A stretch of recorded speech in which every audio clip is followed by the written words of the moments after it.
तर आपल्या आईनं पाठवलं ना डब्बा घेऊन देव करायला. चला तर विषय काय सांगतो भावांनो.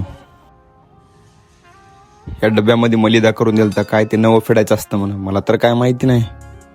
आईनं काम सांगितलं म्हणजे करावंच लागतं, नाहीतर काय विषय नाही. मग हे खंडोबा देवाचं मंदिर आहे, आमचं कुलदैवत. प्रसाद वगैरे ठेवला, मस्तपैकी दर्शन घेतलं आणि निघालो परत. नमस्कार भावांनो, मी तुमचा लाडका सुदामा. तर आज आपल्याला पायी यात्रा करायची होती, कारण आपल्या आज लाडूला सुट्टी दिली ती आपण. ऊन तर खूपच पडलं, पण काय करावं लागतं भाऊ घरच्यांसाठी. काढला आपला कॅमेरा आणि पब्लिकमध्ये व्हिडिओ शूट करायला सुरू केला. लास्ट तर खूप वाटत होती. लोकांना वाटतं असं व्हिडिओ बनवतो म्हणजे ह्याला काही कामधंदा नाही. कामधंदा तर खूप आहे, पण भाई एक स्वप्न आहे ब्लॉगर बनण्याचं, आणि ते मी पूर्ण करणार. भाई काही लोकांचे रिॲक्शन तेवढे खतरनाक होते बघण्यासारखे. त्यांना बघत बघत पोचलो मोठ्या मारुती मंदिरापाशी.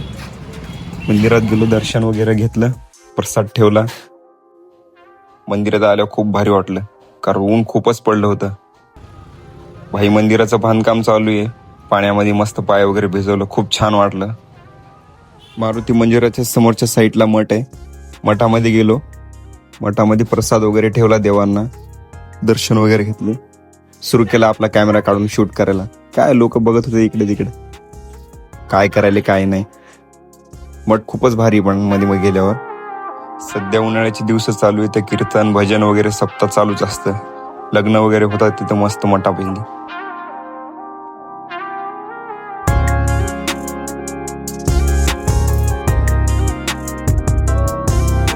काल चतुर्थी पण होती. मागच्या साईडलाच बाप्पाचं मंदिर आहे, आणि बाप्पा तर आपला फेवरेट आहे, काही विषय नाही. बाप्पाच्या मंदिरात गेलो, मस्त बाप्पाचं दर्शन घेतलं, निघालो आपल्या घराकडे.